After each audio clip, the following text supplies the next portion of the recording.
Chapter launch होगा, chapter launch हो गया है। हर महीने एक रविवार को, जो हम पहले से ही डिसाइड करेंगे, सारे मेंबर्स फॉर्मली मीटअप करेंगे, प्रोफेशनली डिस्कस करेंगे, चीजों को ले जाएंगे, आगे बढ़ाएंगे। ये सारा हमारे ग्रुप में, चैप्टर में होने वाला है। नेक्स्ट, तो बीसीएन है क्या, कोर आइडेंटिटी क्या है? बड़े संक्षिप्त में अगर बात करूं तो बहुत ही एक structured economic and leadership ecosystem है।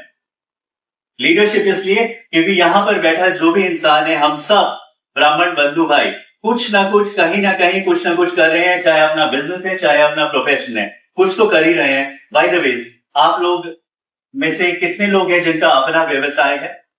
तो बहुत बड़ा चीज हो गया। उससे जुड़ी बहुत सारी चीजें करते हैं, प्रमोशन एक्टिविटी करते हैं, बहुत सारी करते हैं, प्रोडक्ट को प्रमोट कैसे करना है, राइट। उसमें हमारा इन्वेस्टमेंट भी जाता है, टाइम जाता है, एफर्ट जाता है, और एक कहीं ना कहीं हमें ट्रस्ट का इशू रहता है कि मैं इसको काम दूं कि नहीं दूं, ये करेगा कि नहीं करेगा, रिजल्ट मिलेगा कि नहीं मिलेगा, मेरा पैसा फंसा हुआ है वहां पर, वो निकलेगा कि नहीं निकलेगा, आरओआई मिलेगा कि नहीं मिलेगा, ये सारी बातें आएंगी। तो भाई अगर ये सारी बातें आ रही हैं तो क्यों ना हम अपने ब्राह्मण बंधु भाई में ही और उन्हीं के साथ जुड़ करके यहीं से रेफरल, नेटवर्किंग, ये सारी चीजें उठाएं, तो क्या खराबी है? हम सब आपस में लीडर्स हैं, हम सब अपना बिजनेस संभालते हैं, हमें पता है क्या करना है क्या नहीं करना, लेकिन कहीं ना कहीं कुछ ना कुछ छोटी छोटी चीजें हमें जरूरत पड़ती है और हम कहीं ना कहीं इधर उधर थोड़ा परेशान या चिंतित जरूर होते हैं, चिंता करते हैं। प्लेटफॉर्म बीसीएन वही है जहां पर हम एक दूसरे के लिए हैं, हम एक दूसरे के सपोर्ट के लिए खड़े हैं। अब दो स्लाइड्स बहुत इंपॉर्टेंट है, जो बात करेगी कि बीसीएन का ऑब्जेक्टिव क्या है और बीसीएन के वैल्यूज क्या है। ऑब्जेक्टिव की बात करें तो सबसे पहले यही है, यूनिफाइंग सोसाइटी, ब्राह्मण समाज को एकत्रित करना है, एकजुट करना, बिकॉज हम सबको पता है कि एकता में ताकत है, और अगर हम अपनी एकता को बनाए रखेंगे तो डेफिनेटली ये एकता हमको हेल्प करने वाली है, अभी भी नहीं, लॉन्ग टर्म में। और ये हेल्प खाली हमें बिजनेस में नहीं चाहिए, ये हेल्प हमें हर तरीके से कर सकती है। कल को ब्लड की जरूरत पड़ गई, बच्चे की स्कूल के एडमिशन की, कॉलेज की जरूरत पड़ गई, कहीं पर कोई मामला फंस गया, उसकी जरूरत पड़ गई, तो हमें पता है ना, हम किसी के साथ जुड़े हैं ना, यहाँ पर कोई ना कोई किसी ना किसी से जुड़ा होगा जो हमें वो हेल्प करा देगा।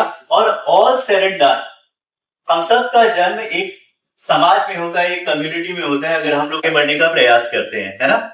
तो unity is really very important and that is the reason why we all are here. Networking and collaboration, तो सबसे पहले हमने यूनिटी की बात की, पहले आए तो टीम तो बनाए, एकत्रित तो हो, उसके बाद आती है नेटवर्किंग एंड कोलैबोरेशन। अब जब टीम है, अब अगर यहां पे मैं बोलूंगा कि भाई साहब मेरे को ना एक सोशल मीडिया के लिए कोई चाहिए जो मेरे को सोशल मीडिया मेरी मार्केटिंग हैंडल कर ले, आई एम श्योर यहां नहीं तो कोई ना कोई और होगा, वो हाथ खड़ा कर देगा, भाई साहब मैं सोशल मीडिया देखता हूं, बात करें क्या? क्या खराबी है? मेरे को इन्फ्लुएंसर चाहिए, बात करें क्या? मेरे को वॉइस ओवर आर्टिस्ट चाहिए, बात करें क्या? हो सकता है ना, नेटवर्किंग आता है वहां पर, ठीक है। उसके बाद इकोनॉमिक एम्पावरमेंट, सशक्तिकरण, मैं अपने आप को कैसे और मजबूत और सशक्त बनाता हूं, जिस प्रोफेशन में हूं मैं, या individually as I stay in this community, in this nation, वो भी बड़ा इंपॉर्टेंट है। तो इकोनॉमिक एम्पावरमेंट की बात है, और इकोनॉमिक एम्पावरमेंट मतलब भाई अगर मेरे पास पैसा है तो मैं अपने आप को मजबूत स्थिति में महसूस करता हूं, पैसा नहीं है तो नहीं करता, लोग मेरे साथ हैं तो मुझे स्ट्रेंथ मिलता है, बल मिलता है, अगर नहीं होते तो मैं अकेला अपने आप को महसूस करता हूं। अभी हम और बातें करेंगे थोड़ी इस पे।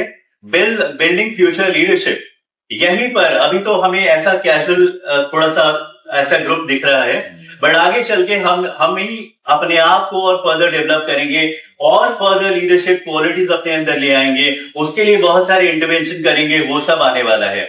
डेवलपिंग एजुकेशन एंड कल्चर, ये सब होने के साथ साथ क्या हम अपनी कल्चर, संस्कृति, सभ्यता, ये सारी भूलेंगे जी नहीं, उसको और सुदृढ़ करने का प्रयास करेंगे।